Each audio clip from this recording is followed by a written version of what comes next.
ይስጥልኝ እንደምን አላችሁ? ይህ ሀሬድ ዲጂታል ነው። ለወትሮ ጠፋ ብለን ነበር። አሁን በአዲስ መልክ ደህና ተዘጋጅተን መጥተናል።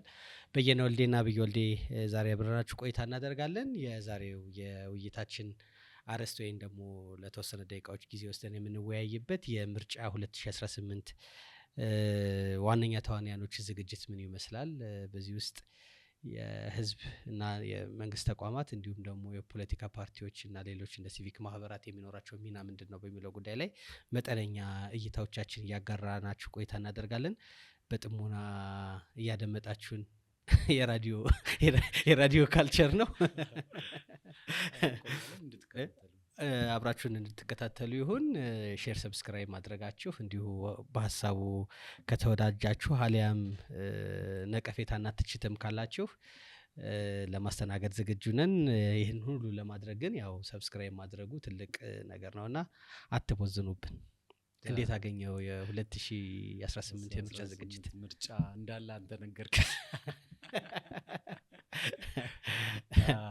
ማለት ዝምታ የሰፈነበት ስለሆነ ነው። ዝምታ የሰፈነበት ሀገራዊ ምርጫ ስትል እኮ ትልቅ አንድ ሀገራዊ ኩነት ነው አይደለ? ለቀጣዮቹ 5 አመታት እቺን ሀገር ሊመራ የሚችል መንግስት የሚመሰረትበት ነውና ያው በሆነ ጊዜ የምርጫ ቦርድ እንዳሳወቀው ግንቦት 24 አይደለ ምርጫው ይካሄዳል የተባለው። ያ ማለት 4 ወር ከአንድ ሳምንት አካባቢ የሚቀረው ጊዜ ነው ያለው። በዛ ውስጥ ስለ ምርጫ ምንም የሚሰማ ነገር የለም። ግን ደግሞ ምርጫ የሁል ጊዜም ጉዳይ ነው አይደለም የሚባለው። መገናኛ ብዙሃንም ስለ ምርጫ የሚሉት ነገር የለም። የፖለቲካ ፓርቲዎች አይ ቲንክ በቅርብ ጊዜ የተወሰኑት ትላንትና ከትላንት ወዲያ ቴክስትም ሲገባልኝ ነበር ድምጻችሁን ካልመረጣችሁ ድምጻችሁን እንደማፈን ይዜማ ይመስለኛል። ሌሎች 8 የፖለቲካ ፓርቲዎች እነ መያድና ኢሃፓ ያሉት ደግሞ ስለ ምርጫ እንዴት መሆን እንዳለበት ከመንግስት ጋር እንደራደራለን የጋራ መግለጫ ያወጡበት። ከዛ ውጪ እንደው ስለ ምርጫ ይህ ነው የሚባል እንቅስቃሴ አለ ወይ ስትል አይመስለኝም። እና በጣም የተፋዘዘ አገራዊ ምርጫን ያህል ትልቅ ጉዳይም ተደርጎ የሚታይበት የማይመስል ነው ከባቢው ያለው። እውነት ነው። ይሄ ልክ ነው። የምርጫው ዜማ መገኘት ያው በአንድ በኩል ለምርጫ የምትዘጋጀው የመጀመሪያው ምርጫ ልክ እንዳለቀ ነው ይባላልና ይሄ በዋናነት ዋና ጉዳያቸውን የፖለቲካ ፓርቲዎች፣ ሚዲያዎች፣ የግል ሚዲያ ተቋማት፣ የመንግስት ሚዲያ ተቋማት፣ ሲቪክ ማህበራት ህዝቡን ማደራጀትና ማስተማር ያለባቸው የመጀመሪያው ምርጫ ባለቀ ማግስት የመጀመሪያውን ኦዲት አድርገው የተወዳደሩበት ማለት ነው ኦዲት አድርገው ወደሚቀጥለው ዝግጅት እንደሚያደርጉ የዳበረ የምርጫ ስርዓትም ያላቸው ሀገራት ያንን ይከተላሉ። እኛ ሀገር ግን ያው እንዳልከው ይሄ ነገር የለም። ብዙ ነገሩ ሰርገኛ መጣ አይነት ነገር ነው የሚሆነው። ምርጫ ቦርድና ወይም እንደዚህ ፖለቲካው ላይ የሚወዳደሩ አካላት የራሳቸው የሆነ ዝግጅት እያደረጉ እንደሆነ ይገመታል። መቼም ግን በአንድ በኩል ሚዲያ ላይ ያለው ዝምታና ድባቴ ያው የመንግስት ይጠበቃል። መንግስት በሉ ባላቸው መንገድ ሊሉ እንደሚችሉ ይጠበቃል። ግን በተለይ ግን የግል ሚዲያዎችና ፖለቲካ ፍሌትድ የሆኑ ተቋማት ግን ይሄንን ነገር በደንብ ማስተማር፣ ህዝባቸውን ማንቃት፣ የምርጫም ቅስቀሳ እንኳን ባይሆን ግን ስለ ምርጫ ጠቅላላ ጉዳዮች ላይ ውይይት የሚደረግባቸው መንገዶችን ማናሳ መሆን ምርጫ ለእንትን ብቻ የምንጠቀመው ማለት ኦፍ ኮርስ ምርጫ የምትወዳደረው ለማሸነፍ ነው፣ ግልጽ የሆነ ነገር ነው። ግን በተለይ ፖለቲካ ፓርቲዎች ምርጫ ላይ የሚሳተፉት ብዙ ጊዜ ድምጽ ለማግኘት ብቻ ላይሆን ይችላል። የተለያዩ ትርጉሞች ያሉት ነገር በመሆኑና ያንንም ግምት ውስጥ ያለ ማስገባት አንዱ መሰረታዊ ችግር እንደሆነ ብዙ ጊዜ አስተውላለሁ። ማለት አማራጭ ህዝቡም እኮ የሚመርጠው ስለ ፖለቲካ ፓርቲዎች አጀንዳ፣ ስለ ፖለቲካ ፓርቲዎች ማንነት፣ ስለያዙት ፕሮግራም ምን አይነት ርዕዮተ ዓለም እንደሚከተሉ ርዕዮተ ዓለም እንኳን ባንለው ከፖሊሲ አንፃር እንኳን ምን ይዘዋል የሚለውን ሰፊ ጊዜ አግኝቶ ማህበረሰቡ ካልተረዳ ምርጫ ዋጋ አለው ብዬ አልልም። ምክንያቱም በአንድ ወር በሁለት ወር በምርጫ ቦርድ ሸንሽኖ በሰጠው ሰዓት በሚደረጉ ክርክሮች ወይም ደግሞ የፖሊሲ ማስተዋወቂያዎች ህዝቡ በቂ መረጃ ይኖራል የሚል እምነት የለኝም። ይልቁንም ከዛ አስቀድሞ በተለይም መገናኛ ብዙሃን ፓርቲዎችን ያገኙ አጠቃላይ ስለ ምርጫው ደግሞ ምንድነው የሚለው ፓርቲዎች ላይሆን ይችላል የፖለቲካ ዕውቀት ያላቸው ስለ ሀገሪቱ ይገደኛል የሚሉ ሰዎችን እያገኙ ማውራት ህዝቡን ከዚህ ከድባቴ ወጥቶ ስለ ሀገሪቱ የወደፊቱ ዕጣ ፈንታ መወሰን የሚያስችለው ምንድነው ይሄ ኃላፊነት የተሞላበት ውሳኔ እንዲሰጥ የሚያስችሉት መገናኛ ብዙሃን ናቸውና እነዚህ መገናኛ ብዙሃን ይህንን እየተገበሩ ነው ወይ ያንን የማድረግ ቁመና አላቸው ወይ ብለህ ስታስብ እንደኛ ሀገር የላቸውም ነው የምለው። ምክንያቱም የራሳቸውን አጀንዳ ፈጥረው ማህበረሰቡን የማንቃት አቅም ላይ ውስንነት ታያለ። ያ የተለያዩ ምክንያቶች ሊሰጡት ይችላሉ። አቅሙ ስለሌላቸው ነው ወይ ያንን እንዳያደርጉ ምን ከለከላቸው የሚለው ሌላ ራሱ የቻለ መነጋገር ያለ እሱ ትልቅ በጣም ትልቅ ነገር ነው። በጠቅላላው ያንን እየተመለከትን ወይም ደግሞ መገናኛ ብዙሃኑ ያንን እየሰጡን አይደለም። በአንድ በኩል አማራጭ ሀሳቦችን ብታቀርበው የፓርቲዎቻቸውን ራዕይ ተልእኮ ዓላማ ምናምን የሚባሉ የፓርቲ ቢሮክራሲው ራሱ ያለውን ተጽዕኖ አቅምንና ልክንም የምታሳየው በእንደዚህ አይነት ሁኔታዎች በተለይ ደግሞ ቅድመ ምርጫ በምታረጋቸው ዝግጅቶች ላይ ነው።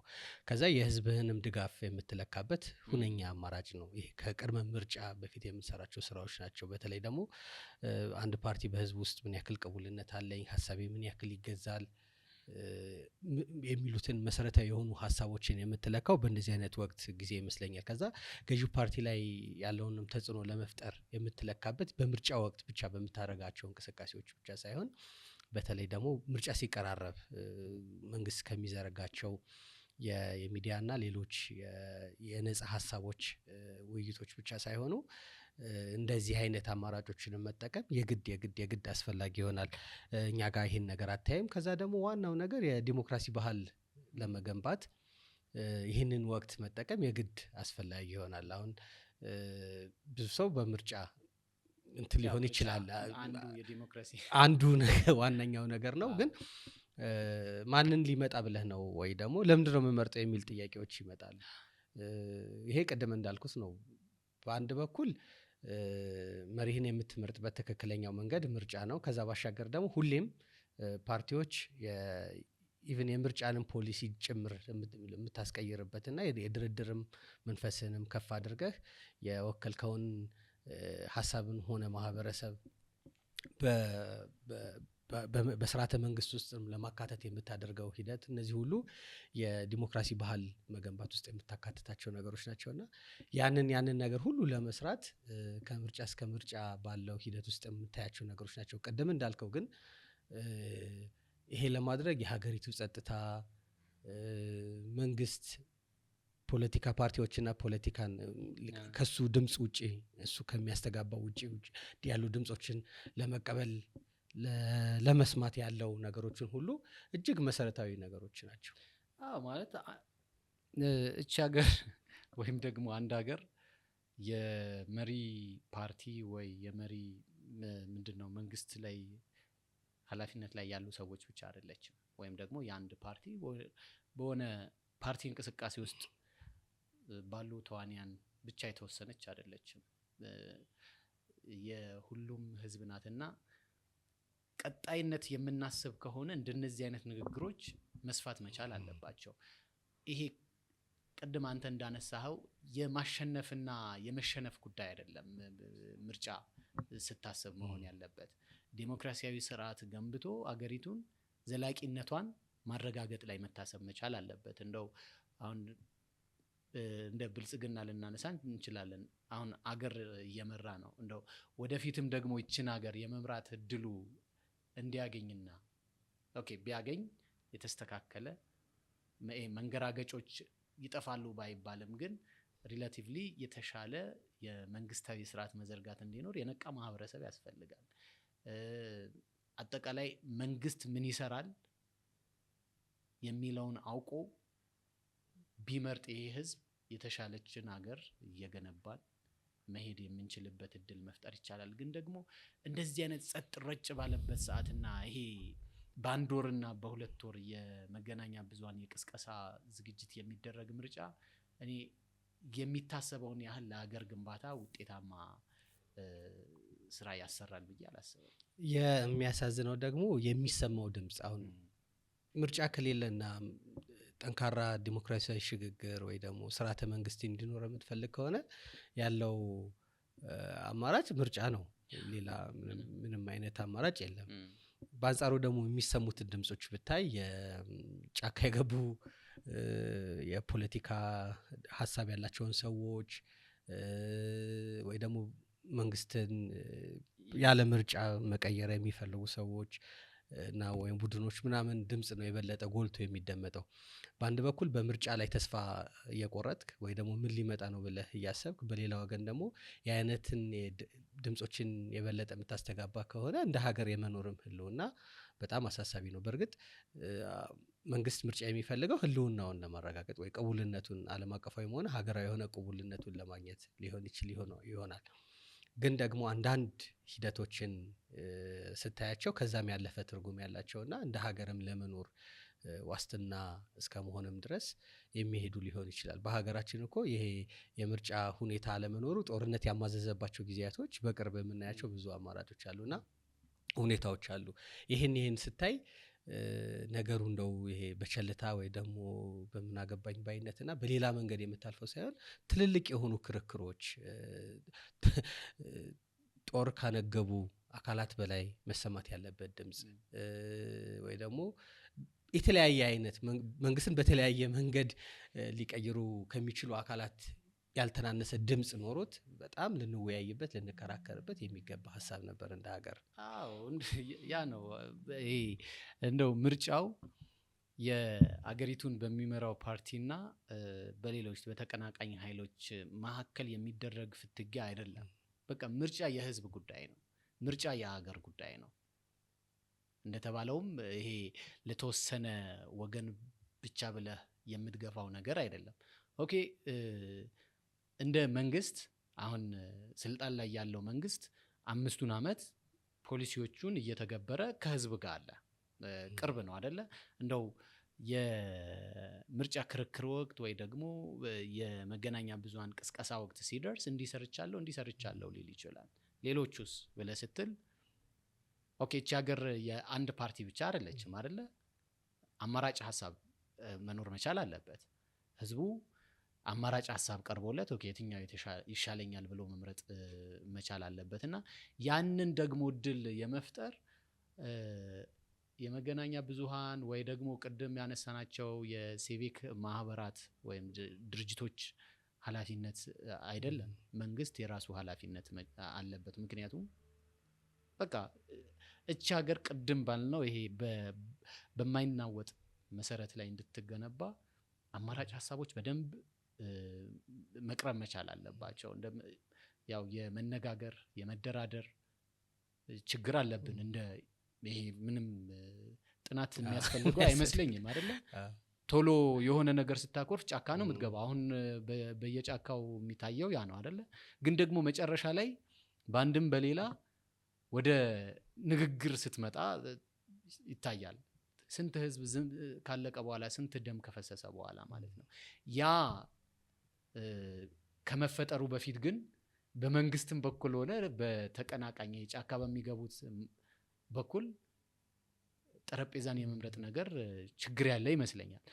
አንደበት ላይ ትሰማለህ፣ ሁሉም እንነጋገር ነው አይደለም የሚሉት። እንደዚህ አይነት ችግር አለ፣ እንደዚህ አይነት ለንግግር ዝግጁ ነን ሲባል ትሰማለህ። ግን ጠብ ያለ ነገር አታገኝም። ብዙ ጊዜ ነገሮች ካለፉና ብዙ ውድመት ከደረሰ በኋላ እንደነዚህ አይነት ነገሮች ታያለህና የመነጋገር የዲስከሽን ችግር መኖሩን ለመግለጽ ነውና ወደ ምርጫው ስንመጣ ብዙ መስራት ይጠበቅብናል። እኔ አሁን ወደ ስንት ፓርቲዎች እንዳሉ አላቅም። በእርግጥ አሁን ስንት እንደደረሱ ወደ 60 ምናምን ነበሩ አይደለ በፊት። እነዛን ባላወቅንበት መገናኛ ብዙሃኑ ለፓርቲዎች ሀሳብ ወይም ደግሞ ለፖለቲከኞች ፓርቲዎች ላይሆኑ ይችላሉ፣ የፖለቲካ ሳይንስ እውቀት ያላቸው ሰዎች አሉ አይደለ? ስለ ምርጫ ስለ አገሪቱ ፖለቲካ እንዲያወሩ መገናኛ ብዙሃኑ ሜዳውን ክፍት ማድረግ መቻል አለበት። ያን እያየን አይደለም። እና ያ የተብራራ የምርጫ ጉዳይ ወይም ደግሞ የሀገሪቱ የፖለቲካ ከባቢን በተመለከተ የተብራራ እውቀት በሌለበት ምርጫ ማካሄድ እኔ ብዙ ፋይዳ አለው ብዬ አይደለም። እንደው አሁንም 4 ወር አለን አይደለ? ይሄን 4 ወር ጊዜ በደንብ መገናኛ ብዙሃኑ የሀሳብ ገበያ መሆን መቻል አለባቸው ብዬ ያሳዝናል።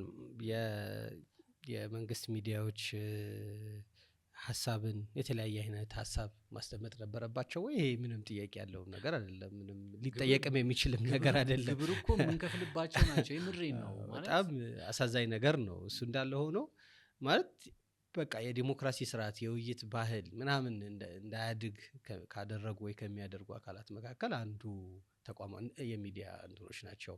ይሄ ምንም ጥያቄ የለውም። በጣም ያሳዝናል በዛ መንገድ ብታየው። ግን እንደ ድሮ ኢትዮጵያ ራዲዮና ቴሌቪዥን ወይ ፋና ምናምን ብቻ አይደለም አሁን ያለው ፕላትፎርሞች የትኞቹ ጠንካራ ፓርቲዎች ናቸው ሶሻል ሚዲያ አትሊስት ሶሻል ሚዲያ መጠቀም የሚችለው? ሁሉንም የኢትዮጵያ ክፍል ማዳረስ ላይ ይችል ይሆናል። ግን ኢትዮጵያ ውስጥ ኢንተርኔትን ዩቲዩብን ወይ ፌስቡክን ከፍቶ መጠቀም የሚችል ቁጥሩ ቀላል ያልሆነ የነቃ ማህበረሰብ አለ አይደል? እነሱ ጋር ምን ያክል አድሬስ አደረጉ፣ ሀሳቦቻቸውን ምን ያክል ሸጡም የፓርቲዎቹ መሰረታዊ የሆነ ችግር ነው። ያው እነሱም ምርጫ ሲደርስ የሚያደርጉት ዱብ ካልሆነ በስተቀር ይሄን ያክል ብዙ ዝግጅት አሁን እነሱ ላይ መፍረድ ቀላል ላይሆን ይችላል። ብዙ ነገሮች ያሉት ነገር እንዳለ ሆኖ ግን በጣም በቀላል መንገድ ማድረግ የሚቻሉትን ነገሮች ግን ስራዬ ነው ብለህ እስከገባህበት ጊዜ ድረስ ከትችት ልታመልጥ አልቻልክም። ያውም የኢትዮጵያ ፖለቲካ አስበው በጣም መንገራገጭ ያለበት ጫናዎች አሉ ሊኖሩ ይችላሉ። ያንን ፌስ አድርገህ ግን እንደተባለው ማህበረሰቡ ጋር የመድረስ ከማህበረሰቡ ጋር አታችት ሆኖ የመቆየት ኃላፊነት ይኖርብሃል እና እንደው እንደ ሰዓቱ ሲደርስ ብቻ እንዳልከውም ዱብ የሚባል ከሆነ አዳጋች ነው የሚሆነው። ግን አሁን መገናኛ ብዙሃን ያ ኃላፊነት አለባቸው ተብሏል እና ሪሊ ያንን ማድረግ ይችላሉ ወይ? እኔ እኮ ልክ አሁን የኢትዮጵያ መገናኛ ብዙሃን ሳይ የሩጫ ሜዳ ተዘጋጅ ተብሎ አይደለ የአጭር እንትኖች በቦታ ተዘጋጅ ሂድ የሚል ፊሽካ ሲነፋ ነው አብረው የሚሮጡት እና የኢትዮጵያ መገናኛ ብዙሃንም እንደዛ አይነት ሲቹዌሽን ውስጥ እንደገቡ ነው የሚታየኝ። ምክንያቱም አሁን አሉ አይደለ ኤፍኤሞቻችን ሌሎችም የቴሌቪዥንም ጣቢያዎች ትሄዳለህ በተመሳሳይ ቀን እስቲ ዲጂታል እንትናቸውን ይሄ ኦንላይን ዜናዎቻቸውን ተመልከት። የቃላት ያቀራረብ ይሄ አንግል የምትለው አይነት ልዩነት ይኖረዋል እንጂ ተመሳሳይ ኢቨንት ቤዝድ ሚዲያ ነው ክሬት ያደረግነው። አጀንዳ ልስራ የሚል አጀንዳ ፈጥሮ የራሱን ኢሹ የሚሰራ ሚዲያ ያን ያህል በልበ ሙሉነት ላትናገር ትችላለህ። ይሄ ከምን የመነጨ ነው? በቃ ከስርዓቱ ከሲስተሙ የመነጨ ነው። የመረጃ ፍሰት ነፃ ባልሆነበት ሀገር ውስጥ እንደዚህ አይነት መገናኛ ብዙሃንን ነው ሂድ ስትለው የሚሄድ ቁጭ በል ስትለው የሚቀመጥ። የመረጃ ፍሰት ግን ቢኖር ይሄ ነፃ የሆነ መረጃ የምታገኝ ቢሆን ኢዝሊ አጀንዳ ክሬት ታደርጋለህ፣ ባለስልጣናትን ልታገኝ ትችላለህ፣ ሌሎችም ያለ ፍርሃት መጥተው ሊያወሩ ይችላሉ። ፎር ዛት ማተር የተለያዩ ምሁራንም እኮ ብትጠየቅ አሁን በምርጫ ጉዳይ ላይ ላያወሩ ይችላሉ። ፍራስትሬሽን አለ እና እዚህ ላይ እኔ ሀሳብን ወደ ገበያው ይዞ መምጣት ላይ ብዙ ችግር አለብን። ያ ደግሞ እንደ አገርን እኔ የፖለቲካ ኮንሽስነስም ይሄ የፖለቲካ ንቃተ ህሊና ከዛ የሆኑ ፖለቲካዊ እንትኖች ክርክሮች ሙግቶች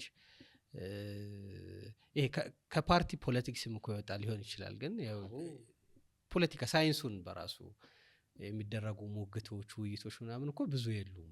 ፋሽን ያለፈባቸው ይመስለኛል። እንደውም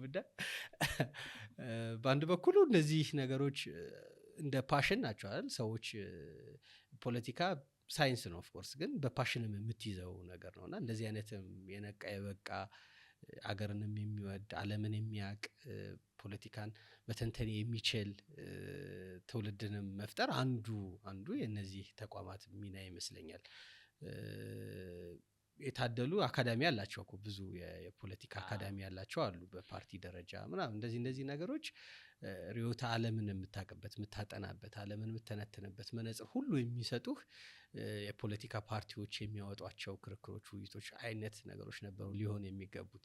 በዚህ በኩል ብዙ የታደልን አይመስለኝም። ብዙ ሳይሆን በጥቂት ማልታደልን ማለት ግልጹን ማውራት በጣም ያሳዝናል። ይሄ እንደ እንትን ነው። ይሄ እንዳልከው የአንድ ወር አሁን ምርጫ 2018 ስለደረሰ ብቻ ሳይሆን እንደው በአጠቃላይ ኢትዮጵያ ውስጥ ከፖለቲካውና ከሴራው ብታመዛዘነው በራሱ አገር በሴራ የምትመራ አይነት ነገር ነው የሚመስል በተለይ ውስጥ ፖለቲክሱና ይሄ ነገሩን ሁሉ የምታየው ሴራ ግን ያው መተዳደሪያ ህግም የሆነበት አካባቢ አሁን ያው ወደ ጉራጌ አካባቢ ብትሄድ ሴራ ለእንትን የምትለው አይደለም፣ አሻጥር ምናምን አይደለም፣ ጀስት ፖለቲክስ እኮ ማደሪያ ህግ ነው ለጨዋታ እና በጣም እንትን አሳሳቢ ነገር ነው። እና በአጠቃላይ እኔ እንደው ፖለቲካን በሚመለከት ትልቅ ነገሮችን መነጋገር መወያየት፣ በተለይ ደግሞ የፖለቲክስ ላይ ብዙ የሰሩ ያነበቡ የጻፉ ተቋም መገንባት የሚችሉ ሰዎች ከምርጫም ባለፈ ማሰብ ያለባቸው ይመስለኛል። ከዛ ባሻገር ደግሞ ስጋቶችም እኮ አሉ። አሁን ምርጫ ይደረጋል አይደረግም፣ በሚደረግባቸውና በማይደረግባቸው አካባቢዎች ያለው ውጥረት ቀላል አይደለም። በእንጥልጥል ላይ የቆዩ በእያንዳንዳችን ጦርነት ቢነሳ ሰላም ቢናጋ ምርጫ ቢደረግ ባይደረግ በቀጥታ ከግል ህይወቶቻችን ጋር የሚያገናኙ ብዙ ነገሮች አሉና ያንን ነገሮችንም ሆነ ሌሎች ነገሮች ክትትል ማድረግ ተገቢ እንደሆነ ይሰማኛል። አዎ ምንም ጥርጥር የሌለው ነገር ነው። ልክ እንዳነሳው እኮ ነው። አሁን 4 ወር ደጋግመን እቺን 4 ወር የማነሳት ያለ ምክንያት አይደለም። 4 ወር በጣም አጭር ጊዜ ናትና እዛ ላይ ሆነ ስለ ምርጫ ኦኬ በመንግስት ደረጃ ይካሄዳል፣ ምርጫ ቦርድ አካሄዳለሁ ብሏል። ግን ደግሞ ውጪ ያለው ሰው ኦኬ እዚህ አካባቢ ይካሄድ ይሆን እንዴ እዚህ እርግጠኛ ያለ መሆን በጣም ትልቅ ዲዛስተር ነው። እና ግን ዋናው ጉዳይ ምንድነው ወደዚህ ሁሉ ሊዳርገን የቻለው የሐሳብ ላይ አለ መነጋገር ነው። ቅድም እንዳነሳው ፖለቲካ ሲባል የሞት ሽረት ጉዳይ ነው እዚህ ሀገር አይደለ? ይሄ ፖለቲካ የሐሳብ መዋጮ ተደርጎበት ሀገርን የማስቀጠያ አንዱ ሲስተም ነው አይደለ? አሁን ምርጫም የምትለው ያለህን ሐሳብ ለህዝብ አቅርበህ በህዝቡ ተቀባይነት ካገኘ በዛ ሐሳብ መሰረት ሀገሪቱን የምትመራበት እድል ማግኛ ነውና ያን ደግሞ ልታመጣ የምትችለው ህዝቡ አንድ ጊዜ በሆነ ዘመቻ ባቀረብክለት ሐሳብ አይደለም። ሁሌም ኮንቲኒየስ በሆነ ፕሮሰስ አንተን ገምግሞ ምን አይነት አብይ ምን አይነት ሰው ነው እቺን ኦኬ ያቀረበው ሐሳብ አብይ ስል ያው አንተን ነው ሞሽ አይደለም እና በዛ መልኩ ነው መሆን ያለበት። እውነቴን ነው። እኔ የመነጋገር ትልቅ ችግር አለ። ስትነጋገርም ወደ መገናኛ ብዙሃንም እኮ የሚመጡ ሰዎችን እናያለን። አሁን ወደ ያው የህዝብ ንብረት ስለሆነ ስሙን እጠራለሁ፣ ኢቢሲ ብታይ ቲቪ ኦር ኢትዮጵያ ሬዲዮ እና ቴሌቪዥን የሚመጡት ሐሳቦች ምን አይነት ናቸው? እንደው የፖለቲካ ሰዎችም ናቸው ከተባሉ መንግስት ላይጠላቸው ይችላል የሚባሉ ሰዎች ናቸው አይደለ? ግን ደግሞ ንግግር እንደዛ አይደለም። አንተ የምትደግፈው ሐሳብን የሚደግምልህ ሰው ወይም ደግሞ ያንን ሐሳብ እንደ በቀቀን የሚያስተጋባን የምታመጣ ከሆነ ሐሳብ ሰማሁ ማለት አይደለም። ምን አይነት የተቃራኒ ሐሳቦች አሉ? እነዛ ሐሳብ የተቃረነም ላይሆን ይችላል። የተለየ ሐሳብ ኦኬ የተለየ ሐሳብ ያላቸው እነማን ናቸው? ምንድነው ሐሳባቸው? ይሄ ህዝብ ማወቅ መቻል አለበት። ያ ቢሰማ ይሄ ለምንለው የዲሞክራሲ ግንባታም ወሳኝ ነገር ነው እንጂ አንተ ተመሳሳይ ሀሳብ ያላቸውን ሰዎች እያመጣ ከነሱ ጋር የምትነጋገር ከሆነ ጊዜ ማቃጠል ነው። በቃ ተመሳሳይ ሀሳብ ካለ ከነዛ ሰዎች ጋር ያንን ሀሳብ ወደ መሬት ማውረድ ተግባራዊ ማድረግና መስራት እንጂ ያንን ደጋግሞ በመነጋገር የምታመጣው ምንም እንትን የለም፣ ትርፍ የለም። ህዝቡም ስለዛ ጉዳይ እንዲሰርጽበት ብለህ የምትል ከሆነ ኦልሬዲ ሰርጾበታል። ያንን ሀሳብ ያውቀዋል። ዘን ልደጋግምለት አይገባም፣ በስራ ልታሳየው እንጂ። ግን ደግሞ የተሻለ ሀሳብ ነጥሮ እንዲወጣ የተለያዩ ቅድም እንደተባለ ነው የተቃረኑ ሀሳቦች ተፋጭተው መጨረሻ ላይ እኮ ወደ መስማማት ሊደረስ ይችላል አይደል እንዴ?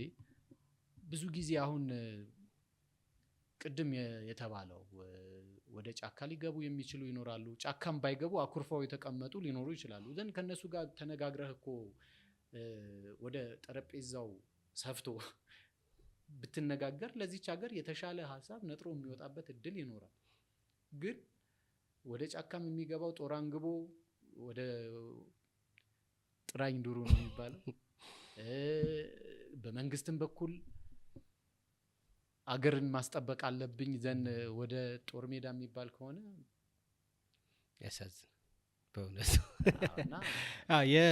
በአጠቃ እኔ ገና ነን ነው የምርጫ ይሄ መሰረታዊ የሆኑ የምርጫ ትምህርቶቹ እንኳን የምናውቅበት ብዙ ሩም የለንም እና ይሄ መሰረታዊ ካርድ እንዴት ይወሰዳል፣ እንዴት ይሞላል፣ መሰረታዊ የሚባሉ የምርጫ ሂደቶችን እንኳን ለማወቅ ያሳዝናል በጣም። እነዛ ነገሮች እንኳን ከዛ ገለልተኛ ሚዛን የሆኑ ተቋማት በተለይ ምርጫን በሚመለከት መፍጠር፣ ያልተገደበ የመረጃ ነጻነት መኖር፣ አትሊስት ህጉን ያከበረ የሀገሪቱን ህግ ያከበረ ግን ደግሞ ያልተገደበ የመረጃ ነጻነት፣ እነዚህ ነገሮች እስቲ እኛም መረዳቱ ካለን ወደፊት እንገፋበታለን። ይሄኛውን በዚሁ ብናጠቃልለው መልካም። አጠቃለው እንግዲህ ሀሳብ በተቻለን አቅም የሀሳብ እንትኖች ምንድነው መድረክ ለመፍጠር ሙከራ እናደርጋለን። በእኛ በኩል ዝግጁነት አለ። አትሊስት ለመማር ዝግጁ ነን። ይሄ ምንድነው አትሊስት እንደተባለው ሀሳብ አለኝ ስለ ምርጫው ስለ ፖለቲክሱ የሚል ሰው ለማቅረብ ዝግጁ ነን። ግን አጠቃላይ ያለው ከምርጫ ጋር በተያያዘ እንትን አሳዛኝ ነው። አይ ቲንክ በቀሩት ጊዜያት የተሻለ ነገር እንደሚሰራ ተስፋ አደርጋለሁ። መልካም፣ እናመሰግናለን። ሼር፣ ሰብስክራይብ ማድረጋችሁን እንዳትዘነጉ። እናመሰግናለን።